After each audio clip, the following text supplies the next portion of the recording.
Hi guys, Stu here with a new video, and this video will be my Destruction Warlock PvP guide video for 10.2 of Dragonflight. We're going to talk about stats, embellishments that you should go for if you want to optimize your gear.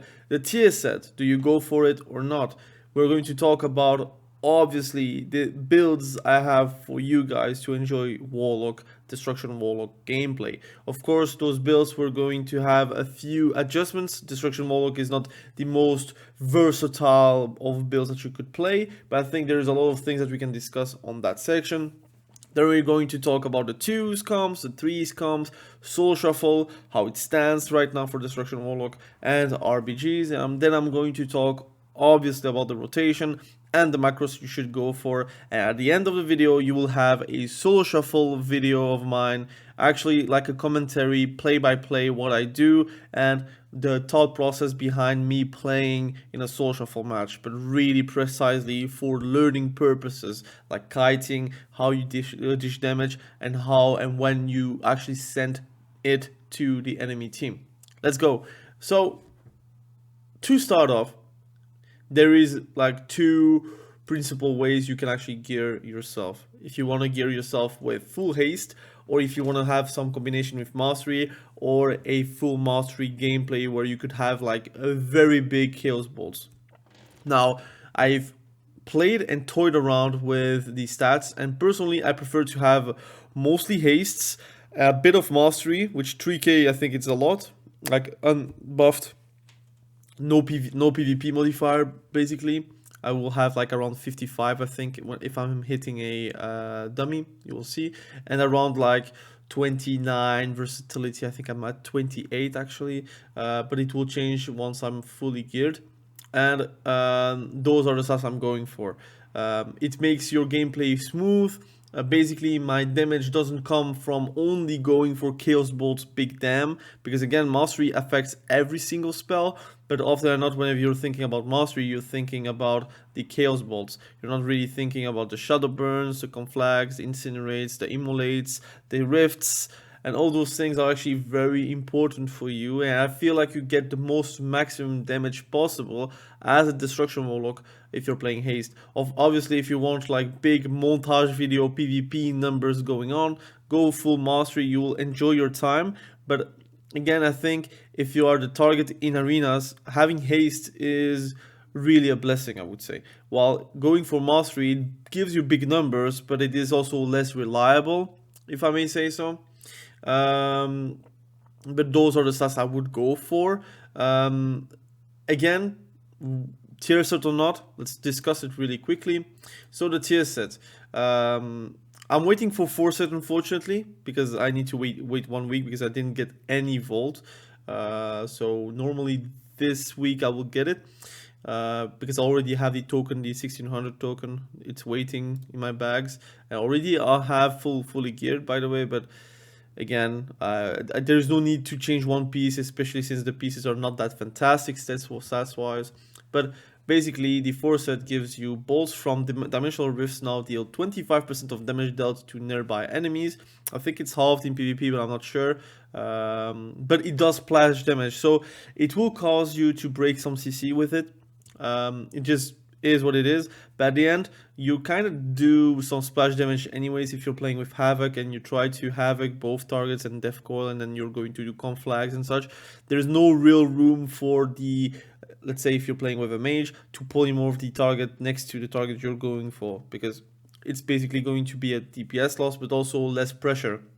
And what is strong with the Destruction Warlock is you have a lot of splash damage, a lot of damage that is actually shared with the second target. So you can often give a lot of pressure without really wanting to pressure the second target.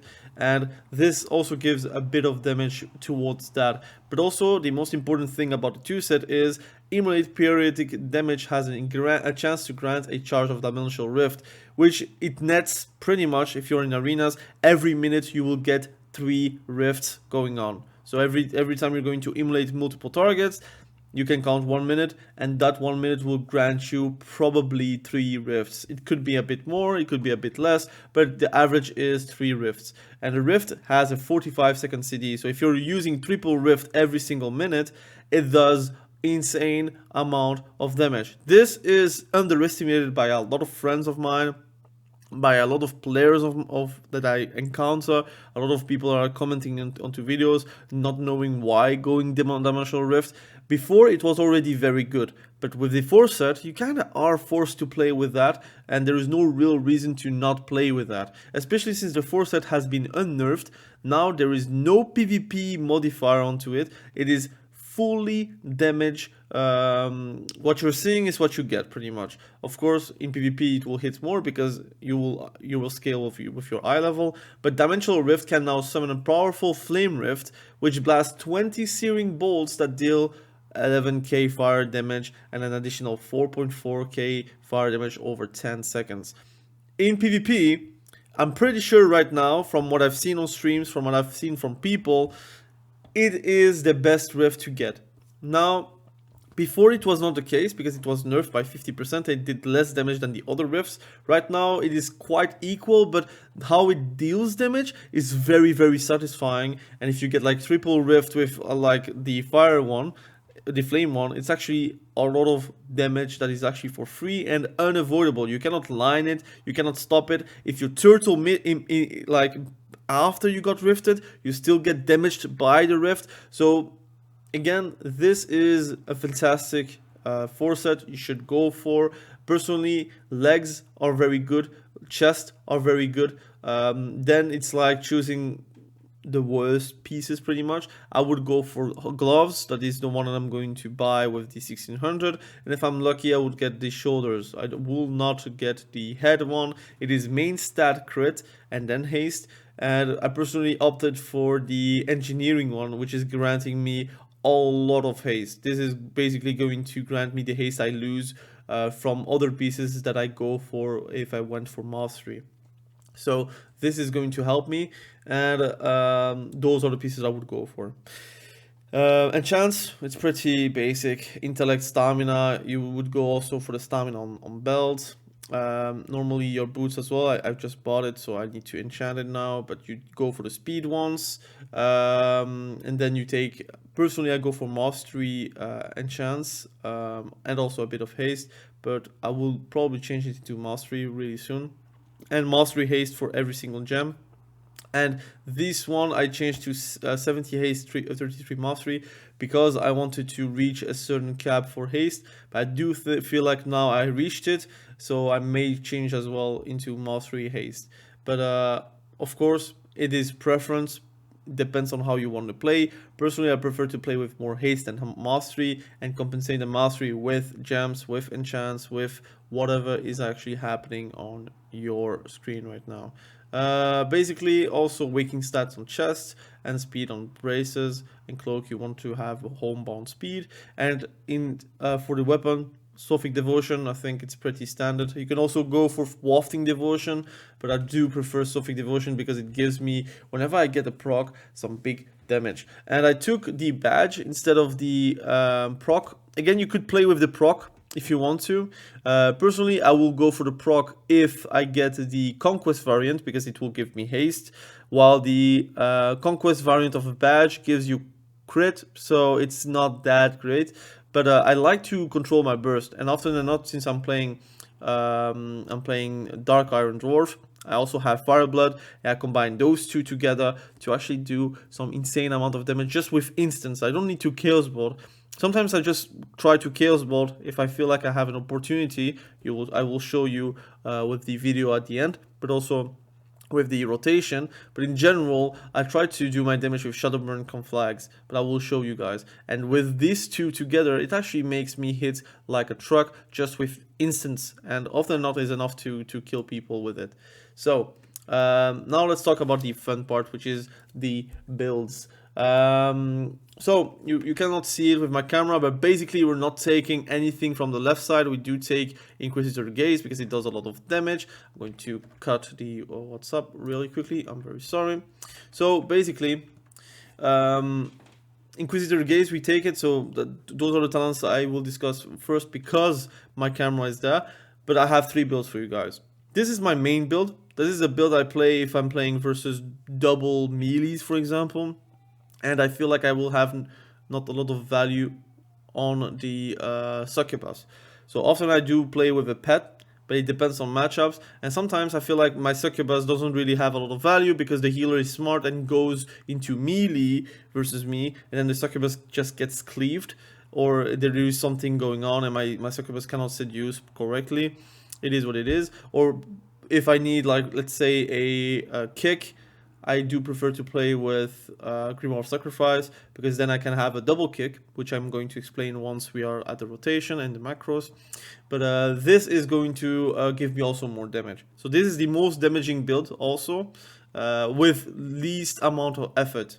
And you are quite tanky with this build. So let's talk right away the main points on this build. So you take every single modifier for stamina and for Grimoire of Sacrifice damage, so those are going to be taken. You also have Mortal Coil. Obviously, double coil with Havoc is just insane. We take like everything that is going to boost your defense or unending resolve. You take that as well. You could take Dark Accord, but I don't like it, because of the simple fact that I am always the target and I don't want to actually put myself even further behind by not having the correct wall on myself. I have Dark Pact, which I play with a shorter Dark Pact, which is actually very good versus sub-rogues, for example, because they can burst every 30 seconds. So if you can actually use Dark Pact at the right time, you could actually just disrupt them as well. You could also play Ichor of Devils if you feel like, look, you're not playing versus sub-rogue, they're not bursting every single minute, then it will be quite good to have this, because it will give you a bigger shield. But again, use it wisely. I do like to have a 45-second CD Dark Pact personally, but this will give you the best shield possible as well. We do take Shadow Fury. I don't take the increase on Shadow Fury. Unfortunately, Shadow Flame, it feels like it's super backed, because I would like to play that, but often not, I feel like I'm not slowing anyone.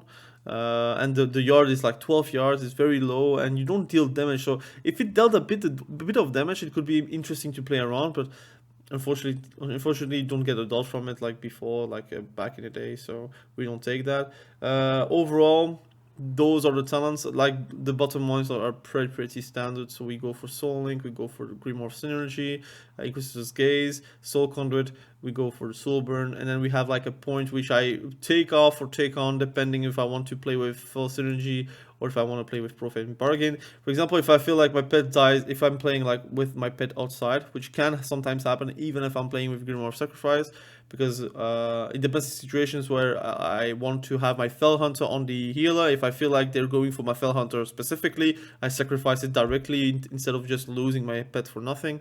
But you could play with Fellow Synergy to actually increase the effective HP from the Fell Hunter. But I play with Profane Bargain. So this is the left side. Often or not, that will not change.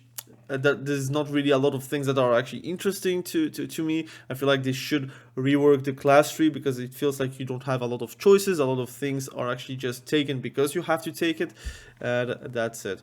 Now the right side. There is a few things that are more interesting than others, but let's talk about the main things. We are playing with a fairly standard build, where you're increasing all your damage from your instance. So Conflag, you get the best out of it with Roaring Blaze. We get also a reduction on the Conflag duration, CD reduction. We have Shadowburn. We obviously have Conflagration of Chaos, which is even more going to increase my damage on Shadowburn and Conflags. I think Shadowburn is always in my top 3 damage with Conflags as well.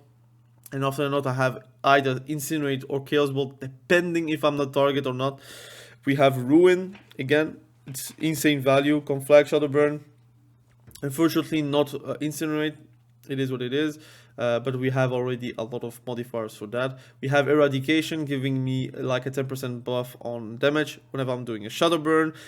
Chaos Bolt, it will also give me the damage, but I'm not counting in, because again, the likelihood I'm going to spam Chaos Bolts are very low. Chaos Bolt should be seen as a means to an end, instead of like the main thing going on. Like if you can actually spam Chaos Bolts, the game is actually over for them. It's GG's. But if you do not get to spam Chaos Bolt, at least you can actually improve your damage with Shadow Burns and also with Incinerates and Conflags. We have Ashen Remains, increasing our damage on Shadowburn, Incinerate, and Chaos Bolt whenever we have an Immolate up. And we want to have Immolate up on everyone if possible, depending if you're going to break a CC or not. Flashpoint is going to give you haste, which is stackable up to 3 times. So you will have 12%. And again, you want to have immolate on everyone, because the likelihood of having someone above 80% health is quite big in arenas if you're like targeting 3 people. We have Scalding Flames. Unfortunately, it's a means to an end. Immolate does some good damage, so it's not that bad. It does like sometimes crit for 30k, does 25k normal hits. It's not that bad, but you do spend 2 points to get to Grimoire of Sacrifice, which is the one thing that you actually want on the right side of the 3. Then you have Ritual of Ruin, which is a nice thing to have. It's a 15 soul shards spent, so it's not always you're going to have it, but often or not you can actually close out games because of that, so it's a fantastic thing. We also have, it doesn't consume soul shards, so often or not you can do a triple chaos bolt if that occurs. Often or not, triple chaos bolt generally closes out a game. Burn to Ashes, very good. You will always have that because you will spam Shadow Burns, you will spam Chaos Bolt whenever you can, and the ability that you're going to press the most, that is a casting time, is Incinerate. Please do not sleep on Incinerate. Incinerate actually does 70% of the damage of a Chaos Bolt often, so please don't ignore Incinerate for Chaos Bolt spam, because that's how actually a Destruction Warlock kind of dies. It's because they're getting kicked on Chaos Bolt unnecessarily. Again, you can bait kicks, you can get kicked, it is not like a problem, but you want to do it smart, because if you have a cast in your team or you have like a healer that needs to cast a lot, getting kicked on Chaos Bolt is not that bad. But if you're getting kicked on Chaos Bolt for nothing and you have nothing in return, then you're basically trolling the game pretty much. And it also happens to me, by the way, so don't feel bad if it happens to you. Chaosbringer, it's a new talent. Unfortunately, not that interesting, but gives you more damage on Chaos Bolt. It also gives you more damage on Shadowburn. I'm not counting Rain of Fire, unfortunately, because it's too far on the right side, and we do not want to go there, unfortunately. And we are kind of obligated to take Dimensional Rift. I'm not gonna lie, in RBGs, whenever I'm like if I play full mastery, I play Chaos Incarnate, and every single time I'm going to do a Chaos Bolt, I jump out of my seat, and no, it's a montage video, I put some music, and I begin to headbang. But in arenas, often not, Rift is the one thing that actually can close out games for you. I will have it showed also on the video that I'm going to show you at the end. Super Infernal, pretty much very standard. So that is the build for, let's say you're playing versus double melees or melee caster, or something where you feel like you're not going to have a lot of value if you have a succubus, because again, you want to play succubus sometimes, but again, if you have to sacrifice your pet, you will have a Fell Hunter for that, so you get a kick. So you need Grimoire of Sacrifice for that point. It does also more damage in general. The proc is quite nice as well, and it procs also on Rift. So again, if it can proc multiple times, it can actually close out games for yourself. But this is pretty much the build. And the second build, again, all the builds are in the description or in the comments. Again, depends on the moment, but you will have the build, the tags, the strings, if you want, into the description. We have a main build versus casters, and this is without pet. With pet, without Grimoire of Sacrifice. Now this is a build where you can change a lot of points. I personally play with Rolling Havoc instead of Backlash, Scalding Flames, and Grimoire of Sacrifice. I'm going to explain why. First and foremost, Backlash, you have only value if someone attacks you with a physical attack against you.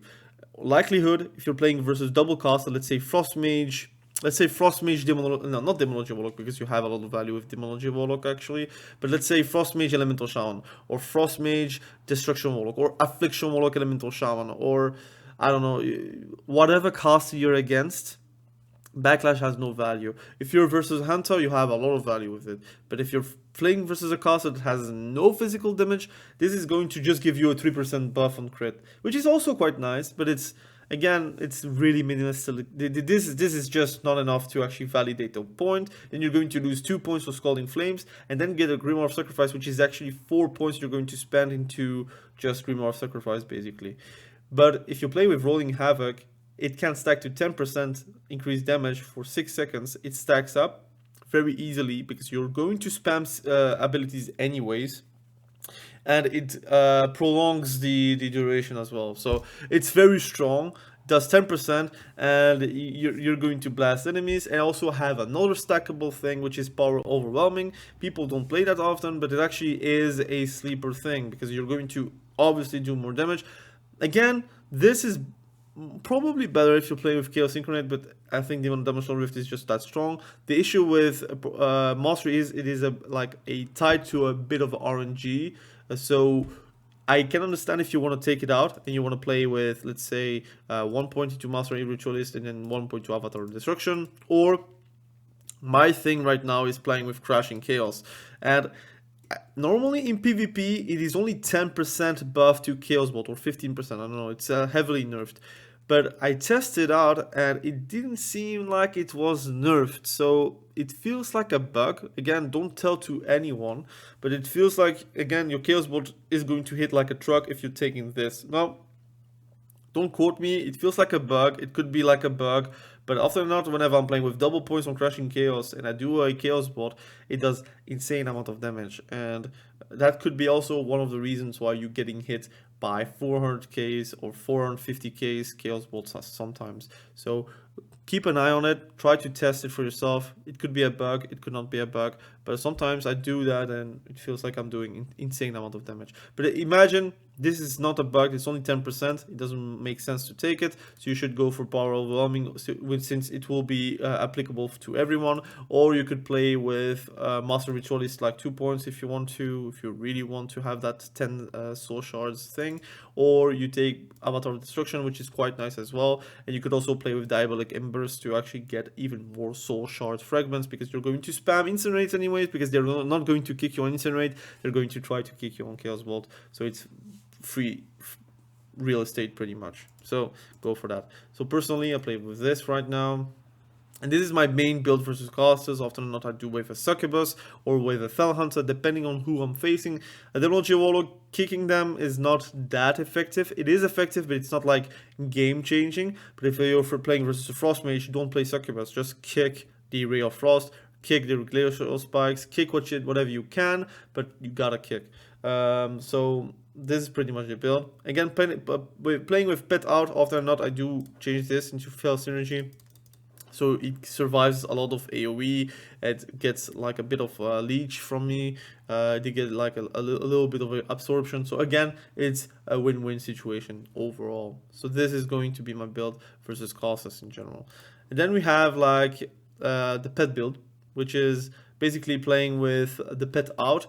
And oh, I was about to fall again. I fell with my BM Hunter video, so let's not fall with this one. This is my last build. This is the build I test out. I'm not convinced yet, but it could be a very interesting build. If you're playing with, let's say you're playing threes, because this is more of a threes kind of thing, because you're going to survive more longer. If you're playing threes and games are quite long, because sometimes the games are longer in threes, you could play with this, which is basically playing with shorter Summon Infernal. We play with Crashing Chaos, which again is going to improve my Chaos Bolt damage. If you're playing with threes, you often not you play with a caster, so you have more time to cast. And this build doesn't play with a pet, because obviously a pet is just I mean, you're playing with a pet, but you're obviously playing with Grimoire of Sacrifice is only there because you feel like your pet is going to die, or you feel you have no value of having your pet out. That is also a possibility, or you have no value in Succubus, whatever. This is the build I'm testing right now, which I feel like it's good enough to make a stay on the video. If you want to check that out, just check it out. I might make a video just purely with this build. I think it's a very fun build. You could also play with Reign of Chaos, but personally I like to have shorter Infernal though. 2 minute CD Infernal is quite nice in threes, because the games are longer than 2 minutes. So if games are longer than 2 minutes, you could actually just like start off with the Infernal, get a lot of soul shards, spam shadow burns, do a triple dimensional rift into like a lot of immolates on everyone, spam conflags, do an incinerate or two, do a chaos bolt whenever you can with a double coil, and then you can do a lot of damage and you're pretty much unstoppable. And 2 minutes later you have an Infernal back. So again, it's a good go. But the games has to last a bit longer than 2 minutes. If it doesn't last 2 minutes, don't take that, it's useless.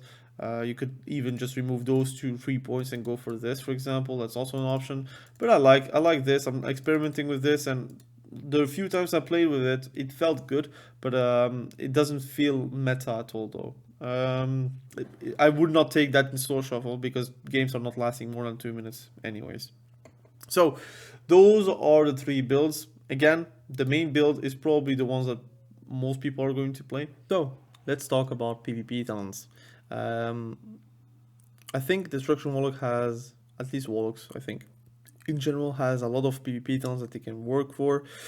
And for at least Destruction Warlock, you have a lot of choices and you don't have a lot of obligations. I think the one that I have probably the most picked is Fell Fissure. It gives me, at least the enemy, a reduction on healing received, which is a MS effect, and it is going to slow the target also below the feet of the enemy. It is interesting, it's quite nice. It's not the best, but it's there. And if you're playing with an MS effect target, I would say, let's say you have an arms warrior in your team, you don't really need to play Fell Fissure. It helps, but you don't really need it. So you can also play other things. But let's say you're playing with a caster, let's say a frost mage, you want Fell Fissure because again it will make your enemies less healable, and it is going to stick more on their HP overall. And then you have a lot of choices depending on matchups. Versus casters, I play Netherwind Call Observer. It's very strong. This is going to add a lot of damage if they don't know how to destroy the Observer. By the way, if you're watching the guide and you're not playing Warlock, you gotta destroy the Observer. If you're not doing it, you are literally throwing the game, because it's 15% of your damage often than not as a Destruction Warlock if it stays on the map, and it does like 80k per ticks, sometimes 90k per ticks. It does insane amount of damage, so please just destroy it, just do it, and it will be better. Netherwinds very strong. Mages, I hate them, they steal it from me, but often than not I have like enough value to compensate for the stealing. But overall, Netherwind very, very strong. Also versus unholy DKs. This is also, by the way, a good setup versus DKs, because they also get ruined by Call Observer, and they don't know that, and they get like insane amount of damage from them. So just pick Observer versus DKs. It's also quite nice, but overall this is more of a caster kind of thing, but magic damage dealers are also going to get affected by it.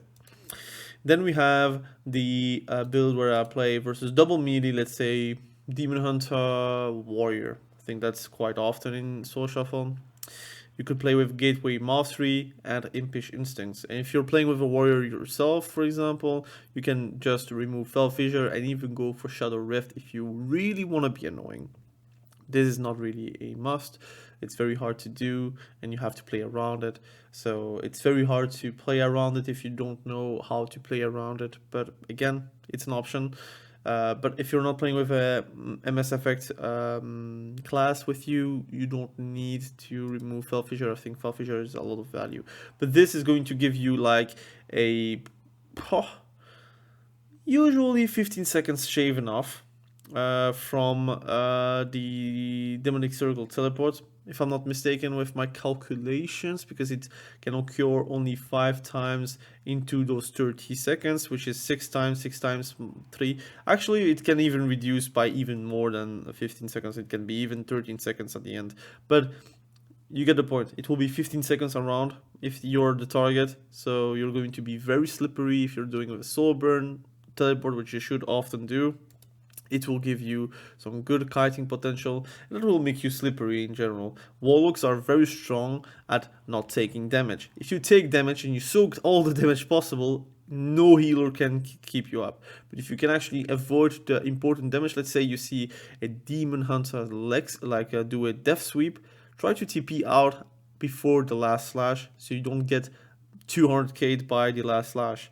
You can sometimes just avoid some nifty things that can actually save your life. Again, it's very strong. It also, for example, warrior that does Warbreaker, he doesn't play with the other talent, he plays with Warbreaker. You can actually escape and dodge the Warbreaker from it. if you TP at the right time, often or not, you can have more effective HP. You can call it as effective HP. HP that you're not losing is effectively HP you have gained from it. So again, you should play around. Impatient Instinct is very strong versus physical damage deals, and you have to use TP on demand pretty much. To have a lot of value, but I trust you have a lot of value with it. And Gateway Mastery will give you a 1 minute gateway, which is very strong, but also can give you a lot of increased range. And on a lot of maps, it can actually be very, very cool and very good, because a lot of melees are going to be stuck into the mud, and you are there just gone and very slippery again. This is going to give you a lot of slipperiness, and after or not, it will depend on the healer to actually know how to position themselves versus you and with you. But if they know how to position themselves with your TPs and your portals and your gateways, whatever, this is going to be a very strong build to play. If you're playing versus a melee and caster, it really depends if you want to actually play with both. You can actually play Call Observer and Impish Instincts. If you feel like you can avoid a lot of damage, you can play Nether Ward and you can play Impish Instincts. You could also play Soul Rip if you really are scared instead of Fell Fissure, then you have a lot of like defensives, but again, it's a 1 minute CD, you don't have a lot of value with it, so I don't know if I'm going to be honest that it's going to be very good. You could also play Bonds of Fell if you feel like, look, I need to do more damage and I'm not the target anyway, so why not? It does a lot of damage. I would then play Fell Fissure, Nether Ward, and let's say the other one, where is it? A Call Observer. So if I'm not the target as a caster and I'm playing versus other casters, this is the build I would play, and it does a lot of damage, like it's insane. But again, you have to cast it, and they need to go outside of the box to actually get a lot of damage. But overall, it's a very good thing. So that would be the build right now for me. I discussed about everything, I think, but you see me use everything except Bane of Havoc because they nerfed it in Season 1, I think end of Season 1 or start of Season 2, if I remember correctly, and since then I didn't really play it anymore. So those are the builds. Let's talk about 2s. So 2s, Destruction Warlock are a bit represented, but 2s is not a caster bracket. You will have difficulties with people that line all your damage, because they will do that, and they're going to hit and run. They're going to play around their CDs and not your CDs. And often or not, it will be a dampening game. But you can win games, and I would recommend to play with a Holy Priest because they have a range stun, and sometimes you need some stun into place to actually be able to do a Chaos Bolt, so it will help. You could also play with a Resto Druid, with a Resto Druid, and Resto Druid can actually stun also a lot of people, and they can actually do a lot of damage because you're the target. It's very easy to heal you. They're not going to swap on the Resto Druid often not, because they're very scared about your Chaos Bolts. So that's going to be also a very effective strategy. And I would also recommend double DPS comp, like for example with a Frost Mage you could actually play. It's very bursty though, so be careful, but you could also play with a Shadow Priest, and they will feel like a Disc Priest because they're going to heal more than actually do damage. But sometimes it is enough to actually win games, and you can actually steal some games because of Mastery Spell, and your CC is actually very on par, so you could actually win just with a CC change. So there is that. Again, I'm not a fan of 2s, but if you want to play 2s as a Destruction Warlock, those are the comps. In 3s, again, I'm a very big fan of Caster Cleaves. I think if you want to have a lot of fun with Destruction Warlock and you haven't experienced fun like a caster that is free casting, you should play a Caster Cleave with a Frost Mage. They're going to often be the target. If they're not the target, you're the target, and he's going to have a field trip. If he is the target, you are going to get a field trip, but you have to play around your CDs. You have to actually spam fear. Again, if you're not a target, you have to spam fear and help the Frost Mage to actually have a bit of a breathing room. But once you are both set and they are like in the mud and you're pumping with a Glacial Spike from the Frost Mage and you a Chaos Bolt, it is quite over. It's very hard to defend yourself versus that, and there is no wonder that in 3s right now Warlock is one of the most represented in classes in the game. If you're looking at EU or NA above 1800, it is more represented than Warriors. Like gaming wise, like last 72 hours played, you see way more games from Warlocks than a Arms Warrior, which other not is just not the case. So again, enjoy. It's very strong. Affliction, demonology, Destruction Warlock in 3s with a caustic cleave, you can actually have a lot of fun. I think affliction is just not that strong, but it can have some strong perks, which I would be discussing it maybe in a future video. But right now, at 3s, I think it's a right spot. You could also play with a melee. It's a bit more frustrating because you're going to be the target, but you have to play and trust your teammates. That's also an option. I would also recommend playing with Shadow Priest. That's also incredibly fun because CC is king. Even though it's nerfed, CC is king. And overall, you could play that as well. And also Devastation Evokers. If you haven't played with a Devastation Evoker, it is also very, very fun to play with. Anyways, those are the comps I would be playing. And in solo shuffle, you are very meta. I made a video about it, like tier list wise, but I think it's very, very strong. It is currently top 2 caster in my books.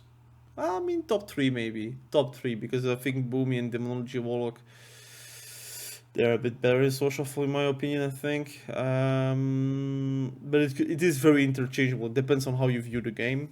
But it is very strong. And melee lobbies are bad, but also not that bad. It feels like I bait a lot of melees behind pillars and they just die instantly. You don't cast too much chaos bolts, let's be honest. It's often you don't want to cast a chaos bolt, but if you do cast a chaos bolt, those melees are instantly popping their defensives because they know they're going to get blasted. So you can control the pace of the game. And often or not, I'm going to be honest, in social shuffle I prefer to be the target because I know I can actually control my own defensives, while other people, if they are the target, I cannot control their defensives. And that's my philosophy, and that's why I enjoy and I prefer to play Warlock than my warrior. My warrior is also my main. Warrior is frustrating because I'm not the target, my teammate dies, I cannot do anything against that, and I lost a round for nothing. So I feel like I have way more control as a Warlock, and it's very, very fun to play. I think casters in general are more fun to play in social fun than melees, but that's my personal preference. I think a lot of people would be calling me crazy, but I'm, again, talking about melees that are not demon hunters or not DKs, like unholy DKs. Like a warrior, windwalker, whatever. I don't feel like you have a lot of fun in solo shuffle because you have a lot of lobbies where you're just a victim pretty much. Anyways, RBGs, you're king, you always have a spot, it does a lot of damage. I don't know how much I can tell about Destruction Warlock. You just have to see on the ladder, you see Boomies, Destruction Warlocks being top 2 casters, and they are very, very strong. You can control the game, you have fears, you have chaos bolts that are flying onto double targets, you can switch targets. You just follow the target color, and often or not you can just boom, boom, boom your way into victory. So it's very, very cool. And now let's talk about the rotation really quickly before we start reviewing the solo shuffle match. It will be a very long video, but I promised I would be making more real advanced guides, I would say, because I want to have and give you a full experience on how to play Warlock, and also that you feel like you learn something also along the way. So with this build, you play with Grimoire of Sacrifice, obviously, because this is the main build. And what you want to do is always have immolate on multiple targets. So let's say those are the targets, you have triple targets in arenas. You always want to have triple targets being immolated to get your flashpoint, but also your regen on the Dimensional Rift. So you have multiple targets, and then you just want to conflag into incinerate. Very, very simple. You have Shadow Burn to do even more damage for yourself, and you can just do those two together to actually have your build up. This is pretty much how you play. You have Immolate, you do Conflag, you do a Shadow Burn, Incinerate whenever you can, and then you can spam Fear if you want to, and then you have a Shadow Fury, and then you feel like you can do a Chaos Bolt. You do a Chaos Bolt, for example. It does low damage on dummy, by the way, because it doesn't have the modifier, but in PvP it does around 250k, something like that with my build, which is also very, very much like a big number. So with just those 3 abilities, and you see above my head the abilities I'm pressing, by the way. It's very small, so hopefully you can see it, but it does a lot of damage. And if you feel like, look, that's your main target, you have to put your Havoc on the second target and coil. And then you feel like you can burst, do Chaos Bolts, those 2 chaos bolts. And then if you feel like you're ready to do a lot of damage, you pop your badge, you pop your thingy from iron, your dark iron dwarves, and you put triple rift. And this is bringing you the most damage possible. This is going to be insane. This is going to be like the one thing that is going to make people scared and actually poop their pants. And then you do an infernal whenever you can, whenever you feel like it. And now you're like a soul shard machine pretty much. You will never run out of soul shards pretty much. You will have a rift whenever you can, and those are the things that you need to know. Now a few tips. If you're playing versus a target that crits a lot, again, you have a lot of targets that can crit a lot. You can have curse of amplifier curse into curse of weakness, and that target cannot crit. Chances to critical strike reduced by 100%. It works versus a fire mage, it works versus frost mages, it works versus devastation evokers, where if you're getting one-shotted, likelihood is you're getting critted. It works versus demon hunters, so please, demon hunters, do not crit 200k death sweeps anymore. Death sweeps anymore. You can just put that on them, they don't crit anymore, so it's way more predictable how much damage you can do. You can do that on a warrior, although they're not building crits, so I would not really do that. I prefer amplifier curse into exhaustion. You can do that on a Retribution Paladin. Again, they do a lot of crits, like not really as often as season 1, but they still crit. So if you actually do amplifier curse of weakness, it makes them unable to crit. And once that amplifier curse is done, you can just go back to a curse of exhaustion or a curse of tongue. So those are my tips. Again, curse of weakness, the amplifier curse of weakness, which is the anti-crit thing, you can do it on also healers. For example, restoration shamans. Again, they have an anti-curse, but often not they don't talent into it for some reason versus me. But anyways, if they're not talented into it, they don't crit, and if they don't crit, their healing is actually not that good. Holy paladins, if they don't crit, they don't regen mana as well on Holy Shock, so it's also very big, and they cannot dispel themselves from curses. What else? Yeah, those are the things. You could do that on many targets. For example, sub-rogue, if you want to be sure that only cold blood is going to crit, this is going to be quite nice. For example, yeah, I mean, they could also crit on the part... it's not as effective, but let's say you could do that, it's still better than having none. You could also do on the assassination rogues, also on outlaw rogues, for example. I think rogues in general is going to be a very good target for that. Windwalkers, because they have a talent that's going to give them 30% increased crit whenever they're going to switch onto you. If you have that, they don't crit, so a very predictable damage. Hunters as well, they crit a lot, so do that and you will have a lot of value for it. So those are my tips.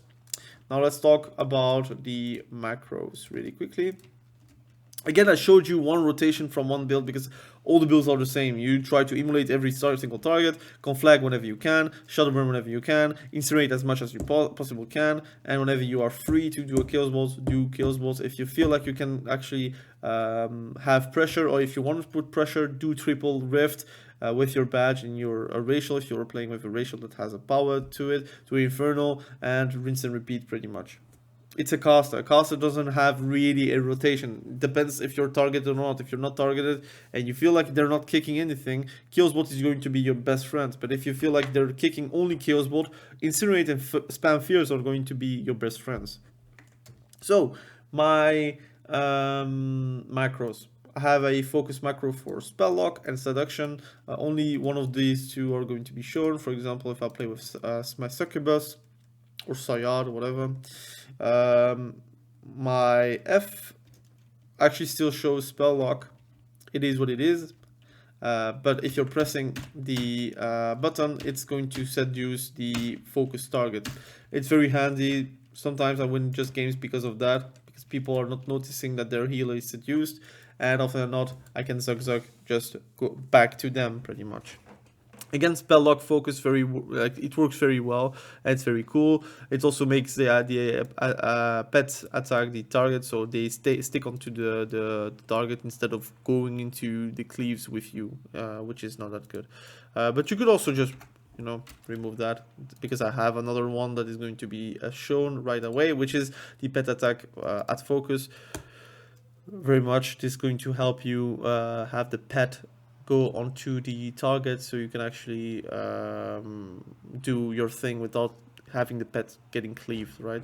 So other interesting add-ons, macros to have are the show tooltip, field domination, summon, field hunter. Again, you can double kick. So I'm going to show you. So if you're currently, let's say, you have, let's say, oh come on man, too much noise here. Unfortunately, I'm going to reduce it. All right, so let's say you want to kick someone. You can kick someone, for example, you kick, and then you can do field domination and then another kick if you feel you can actually double kick. So you can actually lock out someone for 10 seconds if you know they have to cast. It works super good versus Disc Priest that wants to actually cause the ultimate penitence, and that can actually save you and win you the game. So again, try to do that sometimes. That's the only reason why we have field domination whenever you're playing with Grimoire Sacrifice, or else you would not have any benefits from it. So try to play around it. It's very interesting and very cool to have as well. Be sure to cast it directly, because it is dispellable, so people can actually dispel you while you have field domination, and you will lose a lot of value from it. So very scary. I have the boom macro, which is Fireblood with 14, which is badge pretty much. Have a boost, which is normally with the Gladiator's badge of ferocity. But that was my previous macro, actually. Excuse me, it's not this one. It's the health one. So I have soul burn with healthstone. So every time I'm going to do a soul burn with a healthstone, it's always going to be together, for example, instead of having healthstone only and not soul burn.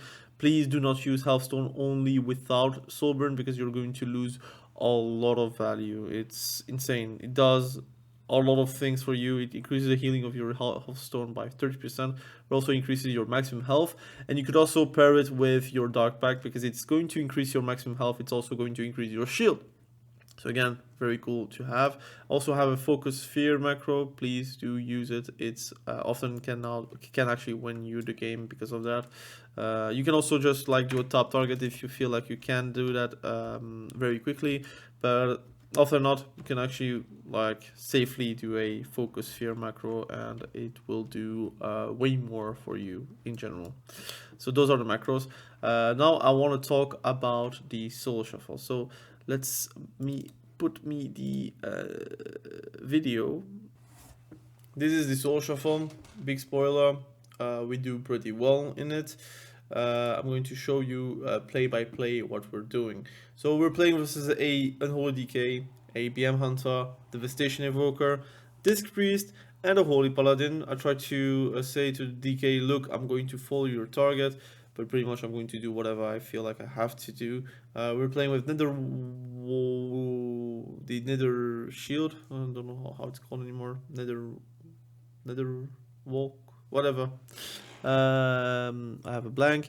I see that I got kicked on fire and my healer is CC'd, so I'm not going to sit there and do nothing. He actually popped his anti-charm, so it's a bit bad for us, but still I feel like I can have a lot of value versus them. I tried to avoid the big deep breath, which I did.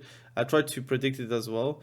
So now I can do a lot of chaos bolts, because I feel like the counter shot from the hunter is already done, and the devastation was already doing other things than casting. You see, I popped my triple rifts pretty much, and he got destroyed, the BM hunter, and the healer had to bubble, but he didn't, because his trinket was out, so he had to bubble the last CC. So what was the last CC? I think it was me, but I'm not sure. Maybe it was the healer that CC'd.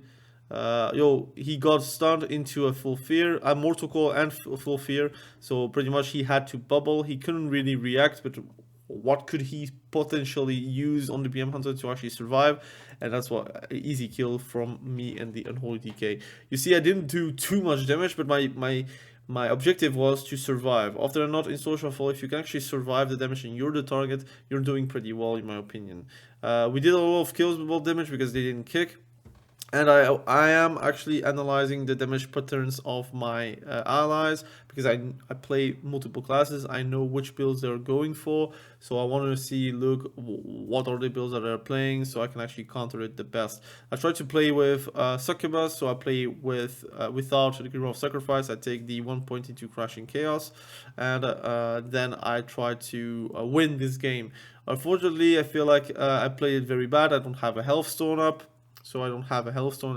Increase survivability, I do not have it. I got kicked on fire. I could have easily ported it. I didn't do that, so I took a lot of damage, you see, which is unfortunate. So there you should have just ported it, because I saw the BM Hunter, I saw the Unholy DK. There was no business for me to actually stand on top of them and just take on free damage. So there is that. Got stunned. I tried to go back to my port. So you see, I tried to go back to where my port is, so I can actually just TP whenever I have to. I try to immolate the targets. I should be immolating also the healer, but it doesn't happen. I fear the healer at that point, but he was DR'd if I'm not mistaken. And then we try to do kills, but I see I have a Bob, so maybe it's time to actually blast. But I forgot I play versus Unholy Decay, which is not the best thing possible for me, even with a Bob. I seduced the Disc Priest, then got pretty much sleepwalked, and we were very close of winning there, but unfortunately, I don't know, I couldn't really do much. I think I could have TP'd here. We didn't have our health stone. I dark packed it before I went in back, so actually I have a big shield, but it's not enough. I think we just lacked game knowledge, I would say, and also just attention. I didn't have my health stone, and that itself is already a big defensive that I didn't have and I couldn't use, so there is that why I lost. I did a lot of damage, but at the end, it is what it is. And Devastation Evoker actually topped the damage, but we don't know how we're going to fare into this game. I did notice that the BM Hunter did lowish damage, so I wasn't really scared too much of the BM Hunter. But now I felt like, look, I lost with the Evoker, so now I have to win versus the Evoker if I want to have a good potential on winning the Soul Shuffle. So right now I put my portal at the start, I have my health stone, I have my Grim of Sacrifice actually active, and I go for the Evoker normally. And I try to immolate, try to go port, because I know what's going to happen. My healer got sleepwalked, but I think I'm fine. Already double cored as well. And I tried to predict the breath, and I got stunned, unfortunately, because I knew it was coming, but I had no TP at that point. I'm silenced, unfortunate, but at least it's not my healer that got silenced, so that's a good thing. I silenced the Sleepwalk from the Devastation Evoker. He got bobbed, I don't care, I just continue. I just TP whenever I can to actually avoid a bit of damage, and overall we're going to do a good play. I think I'm going to use my focus macro. I'm going to fear the healer. Never mind, I didn't focus macro, I just targeted them and then feared, and pretty much he got a full fear. He has no trinket up, as I see on the screen, but also he has to bubble. I think he had forbearances. I think he already bubbled as well, so at that point it was an easy game for me to win. So now we play again with the Evoker, and I feel like the Evoker has 0 wins. We kind of need to win if you want to have 5 wins. But it's very tough, I'm going to be honest. I thought it was the problem. The problem was Holy Paladin, because Holy Paladin is not really good in that lobby. But unfortunately, the real part is we didn't really play as well as we could. So unfortunately, it is what it is. But we try to emulate the target, and we try to do as much damage as I can. I try to port, I think, very soon here. If I'm not porting, I'm really actually trolling. But actually, I'm full HP, so maybe that's why I didn't port. I faked to get a precog. And then we try to survive as much damage as we can. We have the Holy Priest actually like spam healing, but the damage is a bit too much. The Unholy DK is really popping off. It's not the BM Hunter right now. And I tried to do damage. But I feel like the Devastation Invoker not being the target, he didn't do too much, for me at least. He didn't really peel too much. He didn't grab me and go away, for example. That didn't really happen. I didn't feel like he used his kit fully. And he does a fire breath into nothing, like from what I've seen right now. So it feels like a bit weird to play against and with, but it is what it is. I kicked the Holy Paladin, then he got feared. I have precog, but unfortunately we cannot land the kill on the BM Hunter because he has Feign Death, so effectively losing 90% of my damage onto him. But then I tried to survive. He used his last defensive as a Holy Priest, and then I just dropped down pretty significantly right now. And the Priest was too far away, so I didn't want to port and then just die because of the port, so there is that. Then I tried to analyze, look what's happening. He got top damage, or no, now I have top damage and still he didn't perform. So I was like looking and seeing like, am I the person at fault there? Could I actually play better? Could be. Right now we play versus the BM Hunter and Evoker, and I really want to win. So at that point I play with my pets outside. I could sacrifice it at the last moment, maybe. I think I sacrificed it. No, I sent my pet into the. Never mind, I didn't do that. But I will use the Grim of Sacrifice pretty effectively on this round, not mistaken. But again, versus Evoker, we try to Mortal Call him and try to win with CC. And he popped a CD already. I know that his deep breath is going to happen. Unfortunately, I was too far from the TP. But I tried to bait the deep breath because I know whenever it's going to happen. I have my Nether ward up, so I didn't get too much damage from his burst. I saw his Dragon Rage, so I know what's going to happen. So I did remove the Shattering Star, if I'm not mistaken. And then I have like a lot of Chaos Bolt damage here. I should have popped my Observer, but I didn't do that for some reason. But try to observe the Devastation Invoker does a lot of damage, so now I do. And I try to kite. So the Fire Breath is gone. I didn't get Fire Breathed, so that's a lot of damage I actually avoid. And now they go for the decay, so that's a good thing for me. I wait for my Havoc to actually double coil, if I'm not mistaken. But I think it's a panic, yeah, double coil. And then I go switch on to the BM Hunter, and at that point I think I do a lot of damage and finish out the game quite fast. So again, I'm the top damage dealer into the game, and also I was the main target. And you see it's the third, the final round. So we go for the Devastation Invoker, if I'm not mistaken. And we try to win the game ASAP. So we emulate the decay, we try to emulate the Devastation Evoker as well, so we can actually have the haste buff. And I double coil the Evoker as predicted. I think I will predict the deep breath here, if I'm not mistaken. Yeah, I trinketed and I predicted the deep breath, so I can actually just move away. This is a lot of damage I actually avoid. And now I just pump damage onto the Devastation Evoker. He will get silenced really soon. And then it just is a game where we try to get the defensives out of the game, pretty much, between the DK and the Evoker. The Evoker will suffer a defeat, like expected. But pretty much what we try now is, we are not kiting. There is no point in me kiting. I do a lot of damage. I have a lot of defensives. And as a whole, I feel like Devastation Evoker didn't do too much damage as well, so I was quite safe. I will try to TP very soon, if I'm not mistaken, to break the Disintegrate, so I did do that. And I tried to actually always disrupt the Evoker to not have like maximum damage onto me. I tried to fear the Holy Priest, didn't really work out for me. And then yeah, I think the game will close out really soon. I didn't kick him, unfortunately.